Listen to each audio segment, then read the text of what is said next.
shut up, you listen to my monkey mouth. There's a companion when you got pun on the canoa route. Hopped in a portal and got in a fight, Elias knocked him out. Bow, Naruto fighting style. Bow, UFC he tapped out. Bow, we win, we get crowned. Monkey mouth, monkey mouth, monkey mouth, monkey mouth. Them Portal Boys be podcasting. This is Joshua. This is Elias. On this episode, we're going to be covering Season 2, Episode 6 of Rick and Morty, entitled The Ricks Must Be Crazy. So, The Ricks Must Be Crazy is what I'm assuming a play on The Gods Must Be Crazy.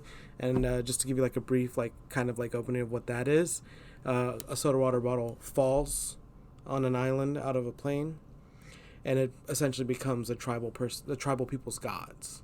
God, I mean. Yeah. Well, so that happened in World War I or II, whenever they landed on some Pacific islands and they gave the islanders food, and the islanders still to this day make straw replications of airplanes, hoping to court in more airplanes type shit.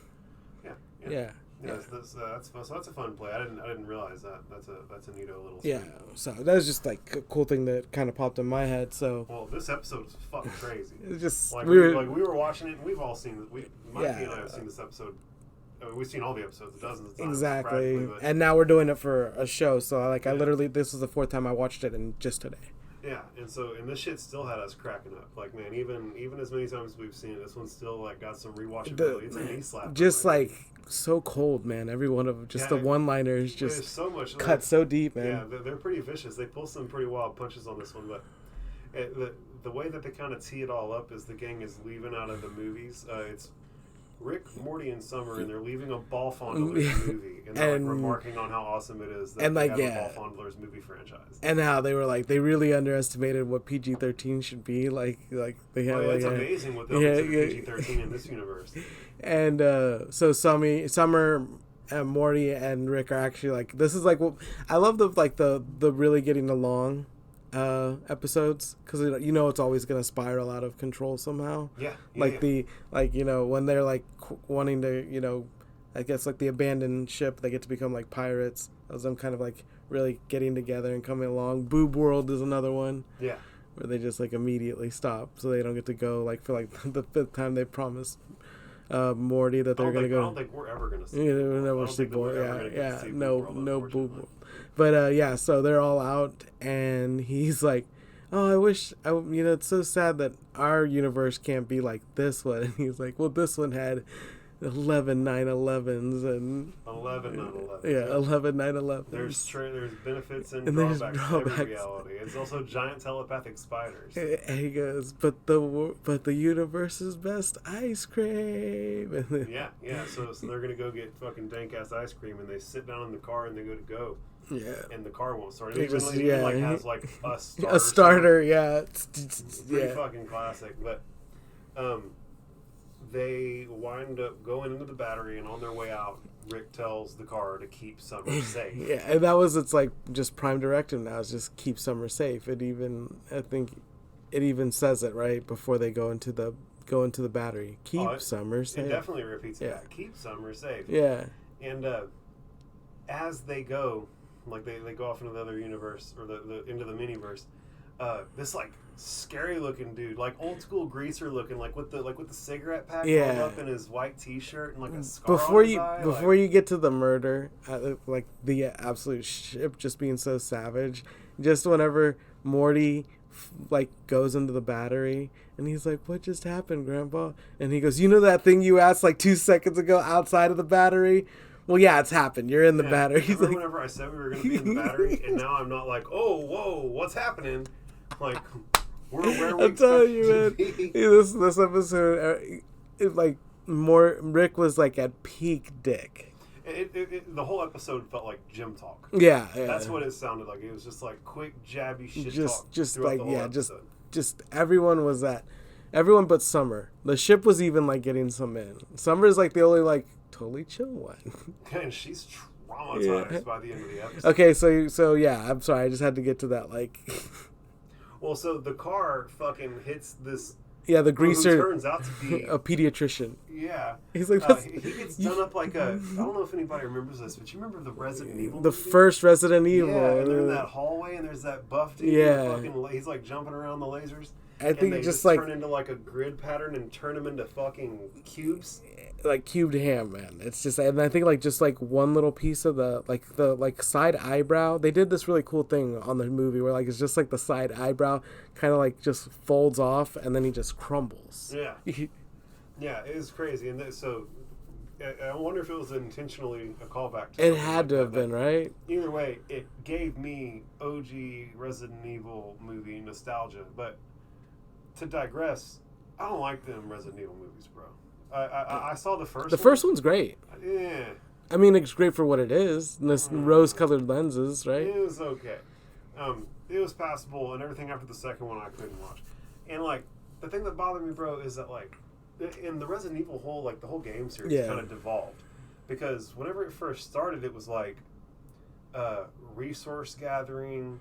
It was a survival game. Adventure, survival. You never really got a full clip. You get like maybe 6 bullets here or there. Well, but also, like the zombies were slow moving, and like it was scary because they could pop out of anywhere. Like it was always like mounting in suspense, if that makes sense. Yeah. And the new games don't really mount in suspense. They're just no, it's all terror. Yeah, it's all like, I think that kind of came with the zombie, like the evolution of zombie movies and everything in the early or mid 2000s and stuff like that. It didn't help. Well, 28 Days Later really didn't help either. Well, there's no telling how much. The bottom line is that I feel as though the Resident Evil video game franchise took a weird turn after a while, and then like the movies paid homage to the games after they made the weird turns. Yeah. And I wish that they had been like more. I wish the movies had been like more horror, suspense. Silent Hill stayed super close to video game and movie. That was a great one. Like Silent Hill vibes, the way that they did Silent Hill is much more how I would prefer to see a Resident Evil movie done. They really did love that video game.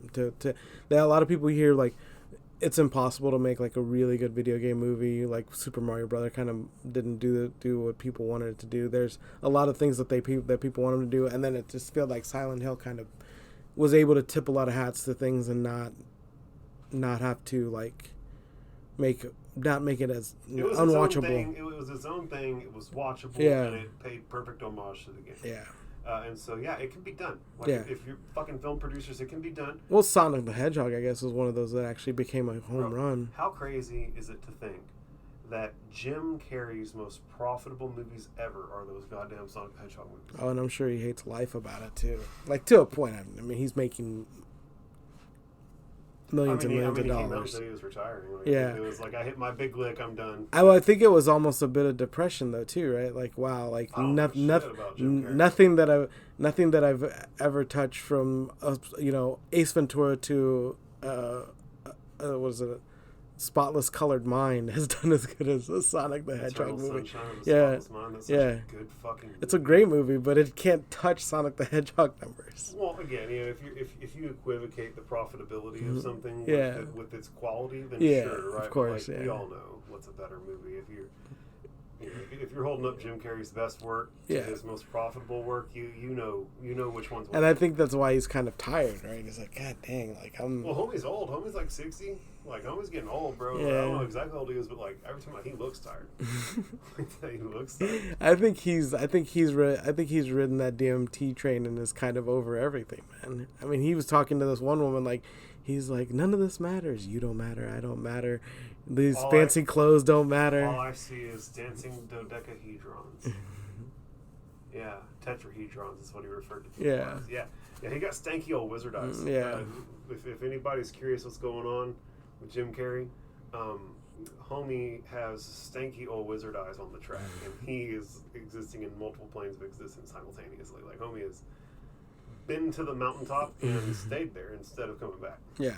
But to get back to this, they get down into the battery, and they're inside of a cube, like a ship that's shaped like a cube, and the cube is inside of a volcano. And it wasn't the cosmic carburetor. The quantum carburetor. The quantum carburetor. You can't just throw a sci-fi word in front of a car part and expect it to be good. Oh, we got to go check out the miniverse. The miniverse battery. The miniverse battery, yeah. Yeah, so I love how he's like, you can't do that. Immediately does it, yeah. That's this entire episode of just like I can, you can't. You know, let's not. I love the slavery with extra steps, and I love how it comes up in the like how Morty says it, and then Rick says it, and then Zeep says it, and as Zeep is saying it, Rick just like mouths it along the side. He's just like kind of like a 10-year-old behind him. Like it's fucking showtime. He knew exactly what was coming. So Stephen Colbert plays the Zeep. Yeah, plays it. Yeah, Stephen Colbert plays the first battery, and then what sound to be like, we don't know for sure, right? Tina from Bob's Burgers sounded to be in the teeny universe. So that I love that the people in the universe that Rick made look like dicks. Yeah. And the people in the universe that the dick people made look like cum. Like that's some. It's some next level hard. I mean, it's some next level steps, right? Like they oh. Okay, digress again. Did you hear what's going on in the Philippines, or was it that they're like they're cutting those jug plants they call are vase plants, base plants that like take in small animals, and like they're actual meat eating plants, or they actually feast on flesh. People are like literally cutting them at their beginning stage because they look like cocks, because they open up into a vase. Oh my god! So they're literally taking them pre bloom, so that they for like vitality or whatever, and also to for sentiment, for like how would you say it, like gift pieces and stuff like that, to give them as gifts or to keep them as trinkets. Here's you a dick plant. I love you. Philippines, weird place. I guess that's what happens when you can't smoke weed, can't do nothing. The Philippines is like, isn't the Philippines like fucking a dictatorship right now? Yeah, they just like got rid of Duterte, and now they got like his like sister or something. Oh Jesus. Yeah. Wow. So yeah, they were like, we're just gonna take the tanks and take no, real quick, I'm sorry. We'll hand it over to the people, and then it just like never got handed over to the people. Yeah, I think I missaid that. I think it was Cambodia, but that's my apology. Shit about nothing that's going on in the world, bro. I hardly know what's going on in this episode. I have to have notes. I've seen this episode like 10 times. I need notes. And so, anyways, that was so them looking like cocks. That's what it comes down to. And so, cock plants and Google box technology. Yeah, where Google. You jog in place and it generates electricity.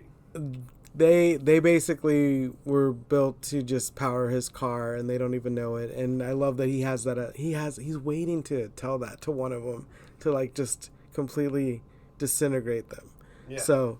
They're literally pedaling in place, and as they're doing that, I think that he's getting really frustrated, and he goes to want to talk to Stephen Colbert, the top scientist, right, about the technology that's going to make his power, obsolete. Yeah. And so what ends up happening from there is he's talking to him about, he's basically now saying everything that he was saying to Morty, right? Yeah. Yeah. One of the things that happened between here and there that I really liked was the slow ramp. It really gets their dick hard with this ramp reaching out all slow. And then I love that he had everybody flipping each other off, saying that was peace among worlds. Yeah, like, and he Rick goes... is such a fucking 10-year-old. And he says something that's supposed to be much obliged. Is it like suck my cock? It was blow me. Blow me. Oh, it was fuck you. Well, yeah. And he goes, what did you say to me? And then they made amends with blow me. Yeah, blow me. Yeah, and so I love how Rick like can't even quite keep track of it. He, like, has oh my god! And so they get to meet the scientist who's about to make his power up. Basically, like the dickhead equivalent of Rick. Yeah. I love that he goes that he dropped out of school because it isn't a place for smart people. And Morty's like, ooh, yeah. It's like. He was a little hype man for his. I mean, I guess that's the Jerry in him, right? He's gonna go to any prominent, strong figure in that moment. Oh, well, I think that Morty just loves getting he always gets shit on by Rick. So seeing Rick get shit on is great for him. For taking it, like when Morty's Mindbusters, taking it for granted or granted. Yeah, for granted. What are you, a rock person? That's great, dude. One other thing, I love the antennas. Oh yeah, just to like. And I love that Rick's like, there's nothing I think it was something to the effect of it not being a lie. Like, there's nothing untruthful about what we're doing. Yeah. Now put these antennas on. We need you to appear like you're an alien. But it's so funny too that like you are an alien. Yeah, you don't have to pick. Yeah, these people are green dickhead people. You're like peach ape people. Like, what's going on? It's the funniest thing because he's literally putting on a mask when he doesn't need to, and immediately is mocking the other person for the way that they look. Like a little much. Like I love that the thing that he created is almost just a little bit more, just a little bit cleaner than he is. You know, that's not a sloppy. Yeah. You know? Like his fucking. Well, so it might be that he's trying harder because Rick knows how efficiency, right? Like you notice that, like every time that like it comes down to like whenever Rick decides if something's good or not, is it efficient or not? Like he poked fun at the network of Mortys on the facility because you just need like, one in a jumper. Like, you can get 4 on a jumper cable, do the same thing. Yeah, you know, so that's where he's at. Is like I don't need all that. I can achieve the same thing with a pair of antenna. Yeah, like I can achieve the same level of technological equivalence with so much less effort. Yeah, but he stays legitimately drunk all the time too, right? Well, or whatever, some sort of stimulant that he takes. Yeah, his mega fruit seed juice mix, But so if you have two pieces of technology that achieve the same goal, the one that requires less effort to do is probably going to be considered the superior thing. And so he's like probably superior to Zeep insofar as he's able to get the same shit done with less effort. And also he created Zeep, right? So I mean at that point, who knows? You know what I'm saying? He's a thing running off on his own. I love that what Zeep has his the people in his is a crank. Yeah, it's a flubel crank. And then a crank a day isn't good enough. Make it a crank a day isn't nearly enough. Yeah. Zeke, you're all right. Zeke's all right. The juvenile just behavior in this episode is 2 and 11. Yeah, well, and like the hypocrisy of it all. Like again, like in this particular instance, another bit of hypocrisy is whenever Rick literally like gets upset about the immoral nature of what Zeep is doing, and Morty literally has to call him over. Bro, you don't see the hypocrisy in this? And Rick's he's like, oh my god, you're so right. We need to go and show him how big a hypocrite he's being. Not that he's being hypocrite. No, to show how Zeep. He has to show him. It's the ego, and of course he knows he's wrong, right? It's just like he can't to the point where, you know, he's just the bigger dick in the room because. I don't want to cut to the end, so I'm trying to keep it from that. But I mean, we talk about it. Yeah, I mean, he literally beats the shit out of him and knows that he can leave and that he's still going to be stepping on that step the next day. What was the line? Zeep knew that I would either have to toss a busted battery, or my car would start. Yeah, literally. And so I mean, this episode is vicious. Like it's so savage. I mean, so one of the things that So Zeep's costume is crazy. Yeah, right? It's like a zip up. He's got a little. It's cresting out of a vagina is what it is. It's like a big green fucking sphincter. More like an asshole. It's a sphincter. It's a sphincter face. But the cops show up to Summer, and Summer's basically. Petrified. She's the car conditions so that it can't use force. Because she was just like terrified, and the car was like, okay, well, since you don't want to kill anybody, we're gonna do social. Yeah, it turned one guy into Swiss cheese, and then it paralyzes the next guy. Yeah, so now no more hurting. There's psychological. No more physical pain is pretty much what the ship had taken into account. Yeah. So then it goes psychological, and it starts. All the cops are there, and it's like recognizing. It's going through some sort of facial recognition on that planet. Indexing news articles and shit.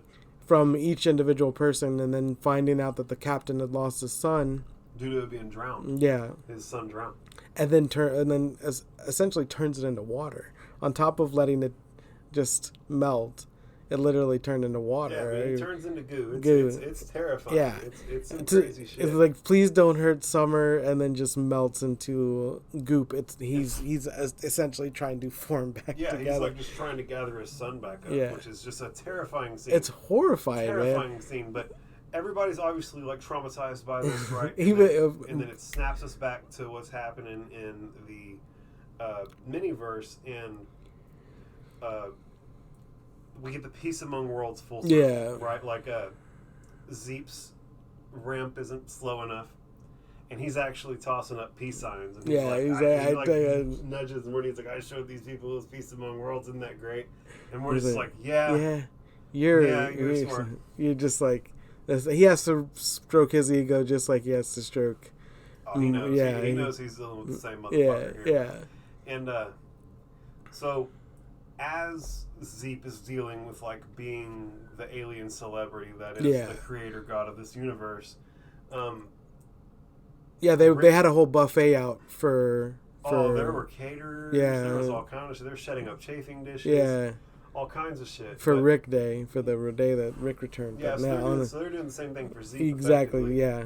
And so the sperm people, Rick asks the president while Zeep is dealing with being a celebrity about the scientist. And you did the favorite burn of all. My favorite line of the whole episode is, "Hey, are any of your scientists working on anything like new?" And he's like, "Yeah, all of them. That's their job."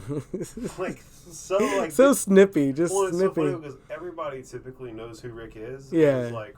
And this guy was like, he's like the leader of his whole country. Yeah. And so like, to him, you're he's just like a dude who tagged along with Zeep. Like, yeah, they all are. It's their job. Like, someone finally hit Rick with that. Like, how it's the same energy as whenever Rick was like, "Whoa, whenever we said we'd be in the battery," and then I'm not like, "Wow, where are we?" It really is that same energy. Same energy. It's like, yeah, they are. It's their fucking job. They're scientists. What the fuck are you asking me right now?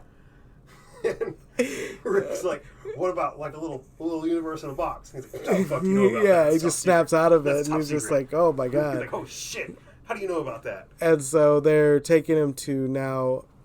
Essentially, to the scientist who's doing that, which we said sounds like Tina from Bob's Burgers, just a really like melancholy kind of slow voice, just like drug out, apathetic, and he's excited for what he's done, but their excitement doesn't seem to be as much as the last two. They're very muted. Well, and but beyond that, they're not as advanced yet, Yeah. You know what I'm saying? Like they're not as far along. You know what I'm saying? Like they're still on the cusp of getting to where the previous civilization in the verse that this little box exists within. And so they're just a step behind. Yeah. Quite the same way as Zeep is a step behind Rick. Yeah. And in such as they're going through this, they're basically arguing with each other, and they get into an actual full blown fight, talking about the basically between their ego, right? Or is that a little later on? The actual fist fight? Yeah, well, that's when they're on the way out. Like, they're on the way. That's one of the very last things that happens. Okay. And so, what happens is whenever they land inside of the Teenyverse, he's explaining the Blue Bull Yank technology, and that's whenever Zeep starts getting on to the semen scientist about what he's doing slavery, and that's whenever Rick's like mouthing behind him exactly what's going on. That's whenever like you see the light click in Zeep, and he's like, "Did you create my fucking universe, dude? Like, what the fuck?" Why? But what I want to know is why did Rick let that slide? Why did he want him to break his heart so much more that he figured it out instead of him telling him? Well, because is it because he's that smart and he should have known immediately, or was it just like?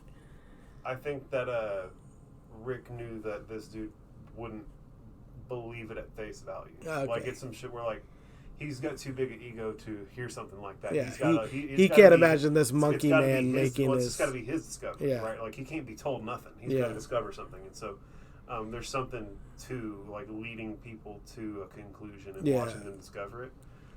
That's like particularly entertaining, and I just think that Rick was. Yeah, that's what I was like. He just wanted. Yeah, I think Rick was just relishing. Definitely. And just like wanted to see that spontaneous like happen on its own. And so he's just like a maniacal fucking shithead. Yeah. And Zeep pieces it together and fucking attacks Rick. And Rick's like, "You're my fucking car battery." You know what I'm saying? Like, you power my brake lights type shit. It's so great, man. He just keeps cutting them down with that. And while they're fighting, the sperm scientist is like, that guy created a microverse, that guy created a miniverse, and And that's my universe where I missed my dad's funeral because I was busy working on my teeny-verse. And Summer's like, "Oh, lady science. Oh, lady science. Sure is a thing, isn't it? Sure is a thing." One time Rick shot me right through the hand with his laser gun. And he's like, "No, really, right through it." And like, homie is just like devastated. He's broken. He's just nothing. There's nothing. Like, he's just like staring off into space, literally expressionless, no emotions, no nothing, and like just in the middle of everything, just walks right to his ship, lifts it up, slams it into the side of the mountain. And now they're fucked. Now they're effectively stuck there until like they figure out how to create a way out of this universe with what's available in the environment. Yeah. You know what I'm saying? Like, they're in deep at this point. You know, they kind of glazed over it. Like, Rick and Zeke, I mean, clearly didn't get they didn't care. The capacity, but like in real life, like they had to go through like a particular amount of work to get them just to get them back. Yeah. I wonder why Rick couldn't use his portal gun. Maybe it would only portal him into dimensions, into that reality. That's a fun question. I never thought about that. Why would Rick use his portal gun? Yeah. I imagine it's moving through realities in that universe, right? I don't know. I mean, they said it's an infinite universe within a box, so he might be limited to moving around within the box. Oh, yeah. That might be it. You can only move around within the box, which is a neat idea, because what if Rick can only move around within the box right now? Yeah. You know what I'm saying? Yeah. So there's a whole neat little line of reasoning to go down, but you don't want to think too hard on the ship. Yeah, your nose will bleed. You'll be in it too the long. show's full of shit. Yeah, like they're full of shit. Like you don't expect any level of coherence or scientific anything in this shit. But so effectively, the cum scientist kills himself, and Rick and Zeep have a craft off. Yeah, and Zeep is like trying to make a thing, and he's just he's like, I know what you're doing. And Rick's like, pterodactyl. And fucking the dude like drops his shit because he's worried about a pterodactyl.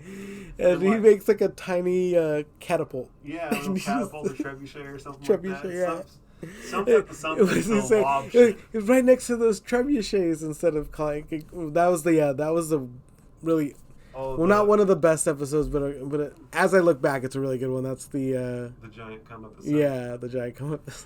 I love how Morty was like, no one knows the difference, and then the next guy who walks up is like, those guys down there next to that trebuchet. Who fucking knows the difference? Nobody. A trebuchet uses a rope to fling it.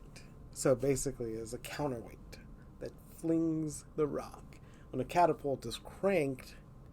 And it's tension. Yeah. Neat. Okay, well, no one gives a fuck. I think that's the truth. No one gives a flying fuck. Everyone... Forget what Mikey just said. We're all looking for smart nothing here. So there, I just love the little darts. Get him like right through the arm, and you like has to rip it out. Like they're so savage right now. Oh, they're animals. They're like the most effective cavemen ever. And they're literally in caves. They made mecha trees. Yeah. Well, so Morty winds up being like, "Fuck this!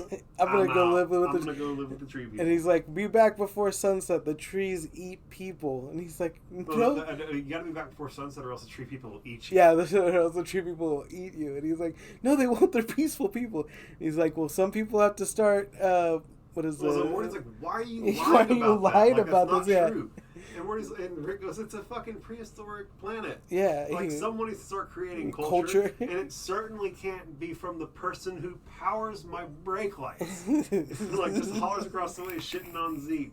And that was I don't know. That was one of my favorite burns when he just reduces him down to powering his brake lights. Well, I love that Zeke.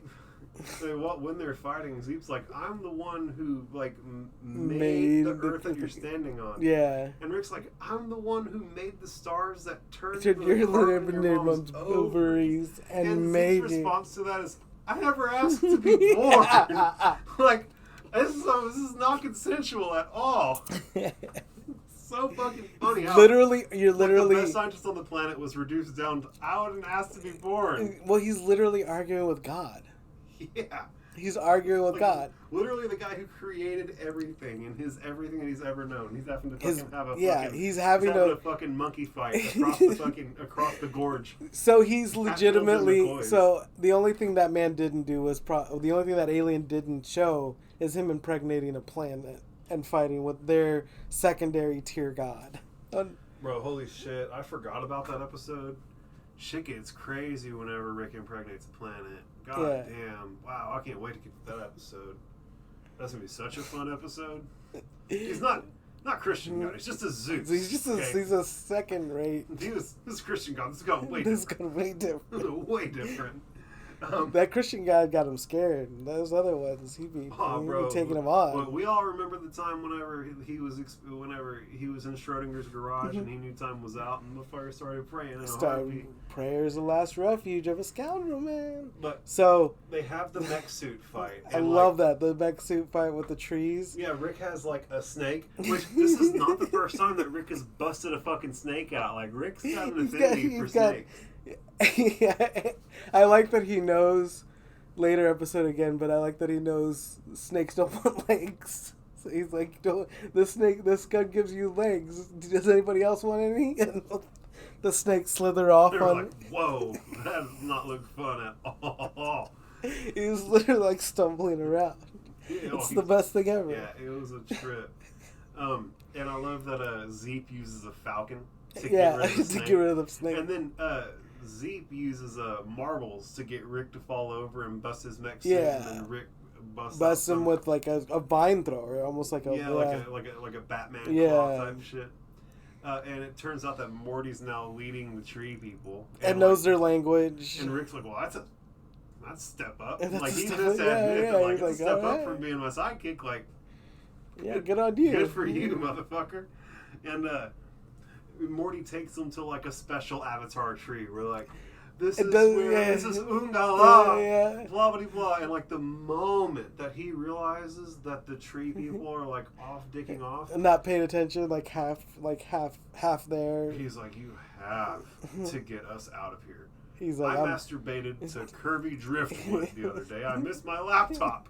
Type shit. It's so great. It's just he's just over having to watch a pissing match between two giant egos, you know?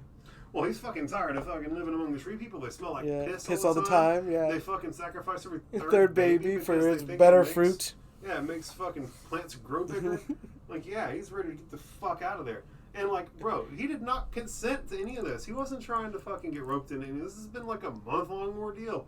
He was trying to go watch a movie and get some ice cream. Okay, so we do pull out from there, right? We pull out into back to summer, right? I never pull out. You deal with my babies. You need to fucking take a morning after pill, bitch. So we're back to summer, and the psychological trauma was too much for Summer, and she was basically telling the ship that like now it's because it's getting more serious. Now the military's there, it's escalated out of control. Yeah. Well, so real quick before we got there, whenever Morty told them that they had to work together, they were like, nah.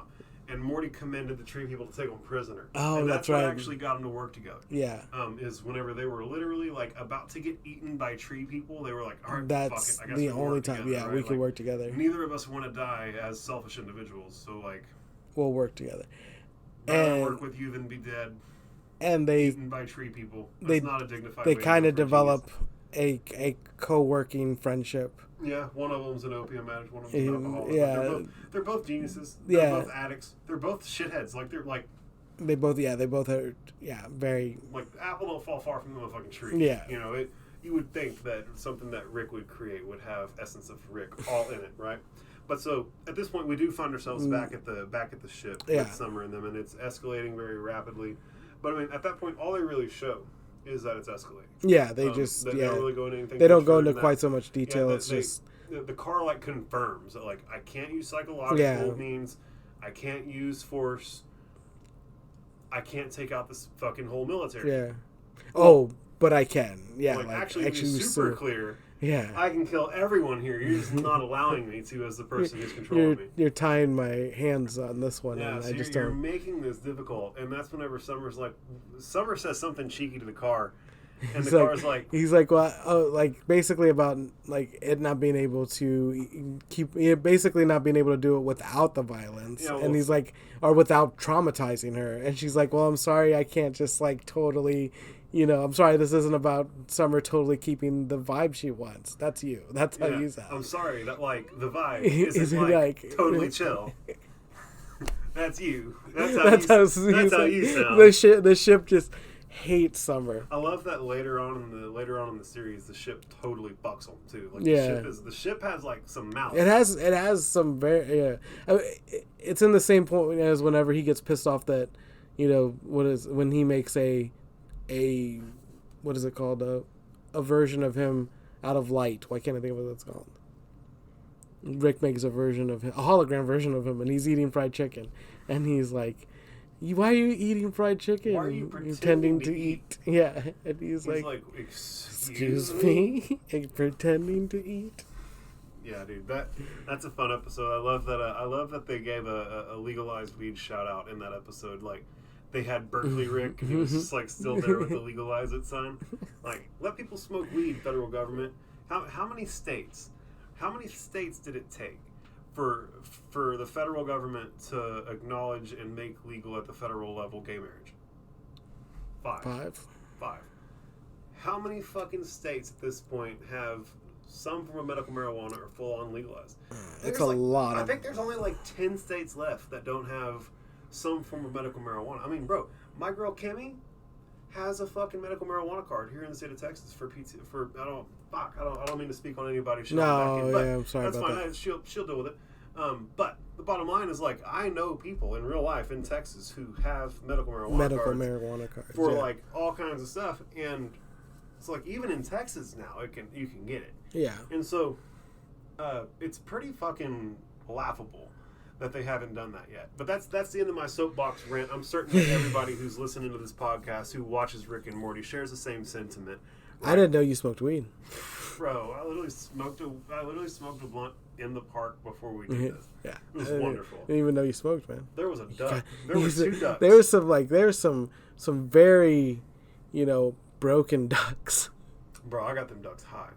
They were so chill. They were like, "What's up, bro? Yeah, you got anything for me?" Anything? Yeah. The Duckford took like 4 hits of weed. Yeah, like, Duckford was about it. I kept blowing in his face, and he'd like fucking wiggle, and he'd like walk off, and he'd like come back. I'd do it again, and we like rinsed and repeated that for a few moments until he decided to go chase pussy. Myrtle was calling his name, bro. Yeah, Myrtle gotta make some ducklings, I guess. Bro, so next to our studio, there's a fucking park, and there's a pond, with a creek, and there are ducks, and we were in the park, and motherfucking ducks came right up to us, like damn near domesticated. It was pretty cool. But either way, to get back to what's going on the show, right? We keep digressing, but that's fun. Yeah, that's fun. They ultimately wind up working together to get out of there. Yeah, and like, as they're on the way out, Morty's like, "Your fucking gods are alive, fuck nature, fuck trees, fuck everyone here, I'm out." And they just vanish. Like, the tree people just, like, kind of, like, look in the general direction of where they were, and they're just like, stumped. Stumped. Well, and, like, and, like, he said it in English, so, like, they didn't understand what he said. Exactly. Like, Morty was just letting it out. Cathartic vomit. I love that when they get back, within the microverse that Zeep actually lives and exists within, Rick immediately destroys. They get back and like it all seems chill. Right? So they get back to the like civilization within the Teenyverse, and then they got to take like a tube up. To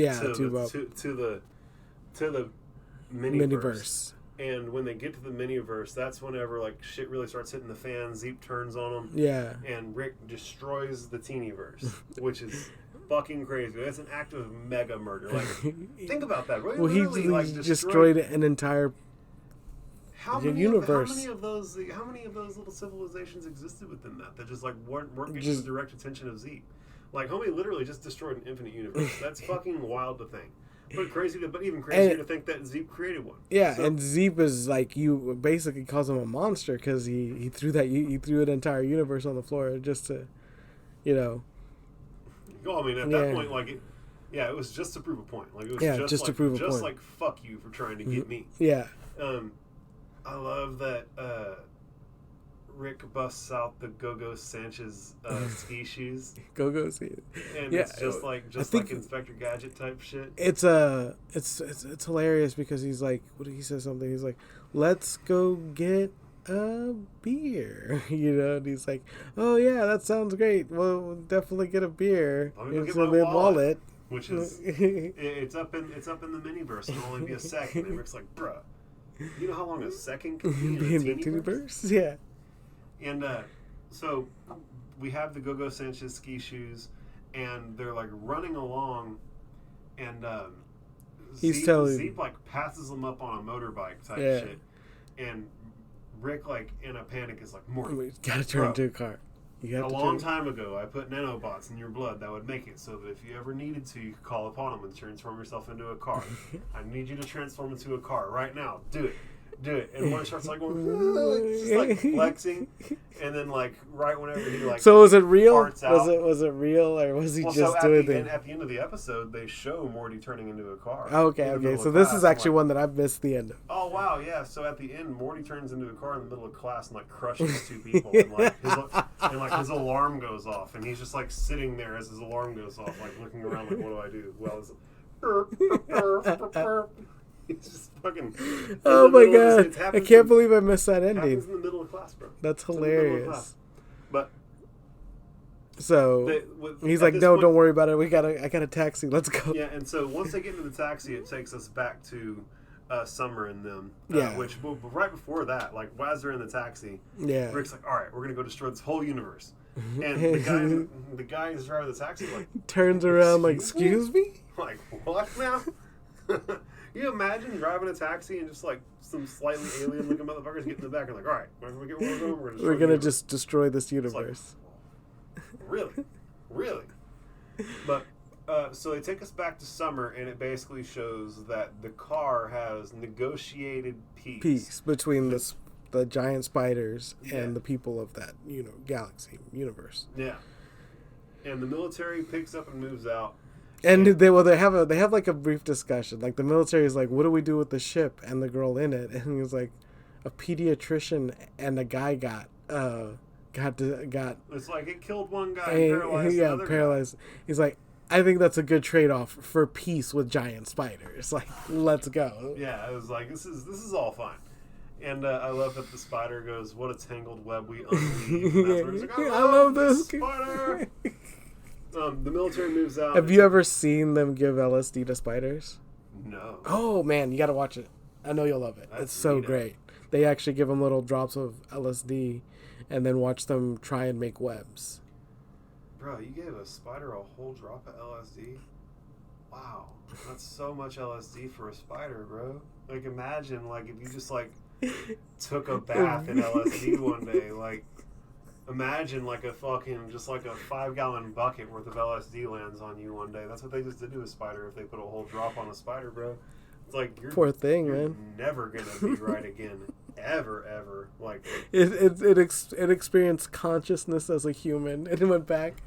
Bro, it never came back. Bro, it went through some shit way stranger than that. Let me tell you, bro. Yeah, I can't imagine having like. The equivalent of what a drop to a spider would be of LSD. Like, wow. That's like not even fun to think about. Like, God. Okay, God damn it. Wow. So, that's so crazy. You have to watch it. It's insane what happens. I'll take a look. So what happens? Like they just like they have trouble making the web. So they give them LSD. They also give them several different other kinds of drugs, but this is like when they gave him the LSD, the web was very disjointed, and it wasn't being able to kind of be held together. Yeah, it's like well, again, I can feel pictures, or how was he like? I can hear noises or whatever. I can taste sound or something. I can smell sights. I can smell. Yeah. Yeah. Shit gets weird, bro. I can't imagine what that poor spider went through. The fact that it even like. Shot web out of its ass at all is like impressive as fuck to me, right?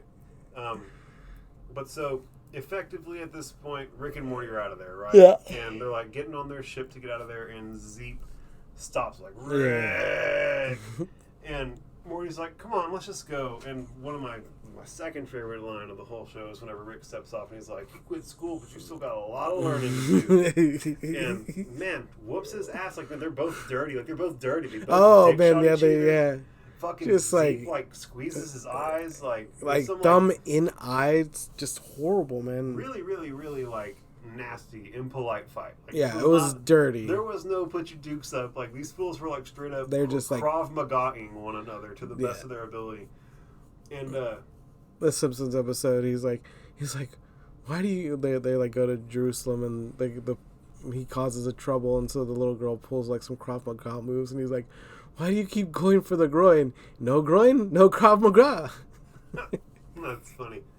I mean, it's a big deal. They're gonna if you fucking fight someone who's trained in Krav Maga, they're gonna definitely knee you in the dick. It's gonna be a hard time. You're gonna have a real hard time. It's gonna be a really bad day, I promise. But they get back to the Rick fucking bonks his fool in the head with a rock. Like after he wins, he like draws that orange blood on him, man. Just like rips one in right to the side of his head. Big monkey hits you with a rock and spits on him. And whenever he gets back to the ship, Morty's like, "God damn!" Basically, like what is wrong? Like, he literally like equivalent spanked him for all of the trouble that he caused him. He taught him a lesson the hard way. Yeah. He's like, "You got some learning to do, and we're teaching you the hardest way that there is to learn today." And so we'll hit you in the head with a rock, and if that doesn't beat the fucking point into you, then I don't know what will. Morty literally has a breakdown. This is before all this happens. That all of this because they were supposed to get some ice cream, and this is what it's devolved into. Yeah, and it goes way deeper than that, man. Because I mean, geez, they could have literally just went home and picked up the ship later. He just wanted to get it. He just wanted to go get ice cream, you know. Yeah. Well, I think that Rick. Like, if he was concerned about getting ice cream, they could just walked and got ice cream. Yeah. Taking 15 minutes, they'd have had ice cream right there. He wanted to show Morty the universe. Well, I think that he just likes to go and dick off. Yeah. Like, it's much more fun for Rick to go on a big, long-winded, silly adventure over the course of weeks within a miniverse than it is for him to go get ice cream. And, like, it was a simple call to action, and he answered it. Who knows how long Summer and Morty have been away from, Beth and Jerry, they just don't even care. So Rick saw this batteries broken opportunity and said yes and. Yes. He improv'd his way through it. And so they're out, and they're basically, he goes to stick the key in the ignition. Yeah, and Morty goes, "I'm pretty sure it's not gonna start." Yeah. And sure enough starts up, right? Yeah. And as I said earlier, probably my third favorite line is, Zeke knew what was up. He knew I was going to get to my car, and I was either going to have to toss out a broken battery or it was going to start. Yeah. And it started. And Zeke's like, "Peace among worlds, Rick," on the way out, right? But that effectively, they wind up going to get the ice cream. Yeah. So they go to get the ice cream, and like, I think Rick takes like a big lick and pushes aside so you see flies. And he's like, "What the hell is going on?" And he's like, "Summer, what did you do?" She's like, "I didn't do anything. It's your stupid car." And it's like, "Well, my car doesn't do anything unless you fucking tell it to do something." Yeah. And they basically like get into this bickering match because they went through all of this work to get the best ice cream in the multiverse. It was a human girl that goes up to them and tells them about the treaty and how now the president says that ice cream is for all. It's not just for one. Yeah, it's ice cream is now for all beings, no matter how many. Yeah, no matter how many. And she it's like love and affection. Yeah, heart, you know what I'm saying? Like she's so. He went up in the polling points on this one. Yeah, she's all about it. But that effectively puts a bow on the episode. At the end, as we alluded to earlier, it does show us that Morty turns into a car in the middle of class. That's great, man. But what do you think your favorite moment of the whole episode was? Oh my goodness! Like my favorite part, I think I was laughing. I know that there was a point to where I legit busted out laughing, and I think that was when Morty is essentially, they see he's like burning. He's slowly just getting under Rick's skin, and then I think the president tells him, "Well, doesn't time slow down there?" And he's like, "Oh yeah, thanks for reminding me." Oh yeah, great president. Great president. Yeah. I think that easily my favorite part of the whole episode was the ass whooping. just Rick could have left, but he needed to ensure it was a Craig level humbling. Yeah, it was dope, bro. I really enjoyed this episode a whole lot. It was a little bit different from some of the episodes, right? Like the type of comedy that was in it was real sharp. Yeah. And like it was like all like cuts. Like again, like I said earlier, it kind of all felt almost like just one like burn. Gym talk. Like yeah. It just felt like there was a lot of extra testosterone. Yeah, just one burn after the other. You could tell that there was just like coming off of the heels of a couple of like kind of semi serious episodes, I guess, or like little darker in tone. So you gotta understand that like the other episodes, they were building story. Yeah. Like building universe, right? Whereas this was like literally self-contained. Yeah, self-contained. You know, this is all contained within this car battery. Yeah. And so they were able to just like take the gloves off, and like moments where they would be needing to put information out that like makes it all make sense, they were just able to talk shit. You know, the funny thing is that Family Guy worked up to so many episodes where they wanted to see if Stewie and Brian could hold an entire episode merely in a bank with no external kind of like, you know, just them in a bank, them stuck in a bank. Themselves challenges. Yeah, exactly. And it seems like to this point, they could almost do the same. They almost did the same thing when they were talking about the parasite that came in on the shoe. I mean, they legitimately they gave themselves one contained space with multiple, of course, people being able to be introduced, but strictly through happenstances from the previous episode. Like Family Guy was solely only able to keep it interesting with two characters cutting themselves a really tight window, when these guys did something really ingenious and were like, oh, well, he can have a parasite on his shoe, and not only can we make this one room so interesting, we can fill it up with interesting people strictly from the parasite, you know, perspective, which is hilarious, you know. Yeah, it's crazy what they're able to do. The level of how sprawling it can be in such a contained space. Like, exactly. I mean, you know, we want to talk about having 50 neat characters introduced within a room. We just got introduced to a whole universe within a box. You know what I'm saying? And so it's just the level of creativity and the level of ideas that they're willing to reach for and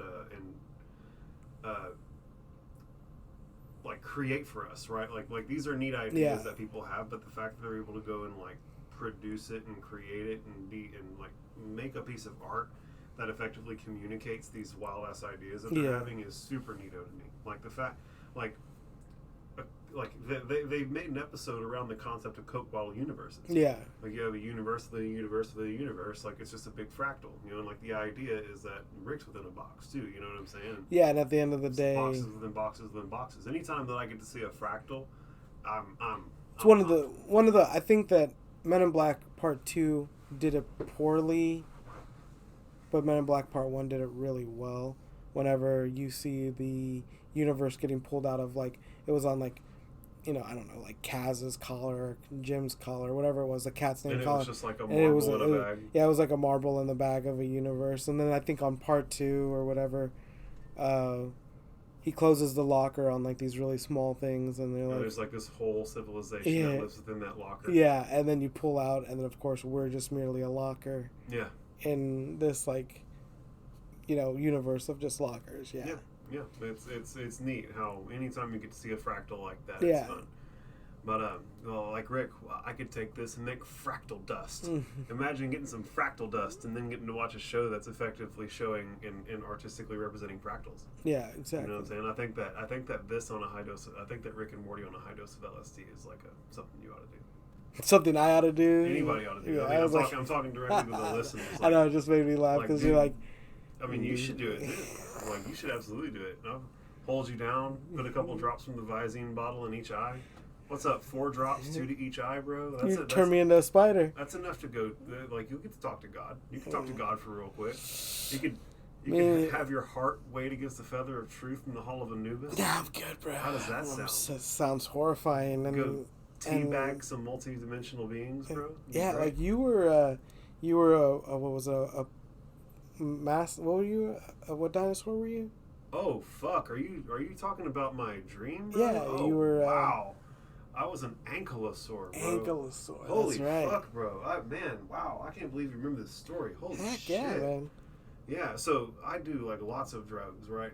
And like do weed constantly, and so I don't get much REM sleep.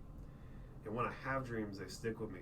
And I was totally an ankylosaur, one of those like rock-plated dinosaurs. Yeah, with, like, you got killed because you were taking a drink of water. Well, the thing that was anxiety-inducing about it all leading up is that I was worried about crocodiles. Right? Like I'm an ankylosaur, right? Like I'm pretty fucking sturdy. Like you're gonna try and get me? Like I'm an armadillo, basically. Yeah. You know, but like one of them crocodiles can grab you and drag you into the water, and you can suffocate real quick. Yeah. Like if they just get a hold of you, they just gotta find a soft spot, and you're done. What's the going underwater? They don't even need to gut you. Like they just get you to where you suffocate, and that's that. And so that was the big concern. Is I was worried about getting suffocated by an alligator getting dragged into the mud and water. Yeah. But I nutted up because I was gonna die if I didn't. Right? Like I knew I was going to die. It's two deaths. I was absolutely gonna die of thirst if I didn't go do it, and so I nutted up, looked at the surface of the water, tried real hard. Took the most satisfying few drinks of water I've ever had in any existence that I've ever had across every universe that's ever existed ever. And right as soon as I felt that level of satisfaction, I saw something move out of the corner of my eye, and it was two like not tyrannosaurs. Like I knew they weren't like in my dinosaur brain, I knew they weren't tyrannosaurs. Yeah. Because tyrannosaurs are bigger. Tyrannosaurs, I'll tell you, I know how tyrannosaurs acted because I lived the life of a dinosaur. Tyrannosaurs come and they're like scavengers. They're the biggest and the baddest. They let everything else hunt. Yeah. And then they walk up and go, "Hey, this is mine." And get away from it. If you're gonna try and stop me, I'll eat you too. Yeah. And that's how tyrannosaurs did it. They didn't go, "How did tyrannosaurs hunt?" They didn't. They sat on top of the hill and let everything else do the work.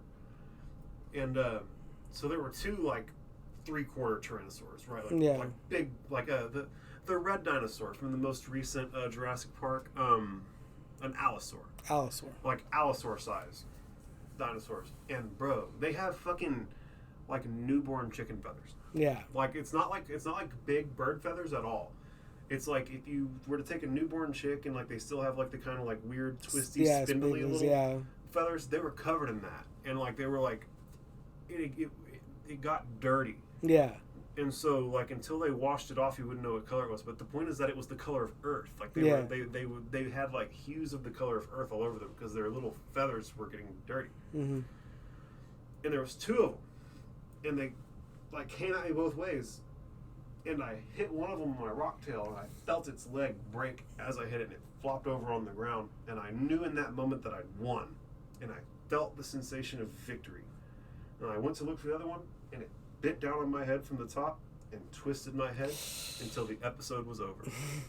And on that note, Them Portal Boys been podcasting. This is Joshua. This is Elias. Thank you guys so much Thank for tuning you in. so much. Monkey mouth. Monkey mouth. Monkey mouth. Monkey mouth.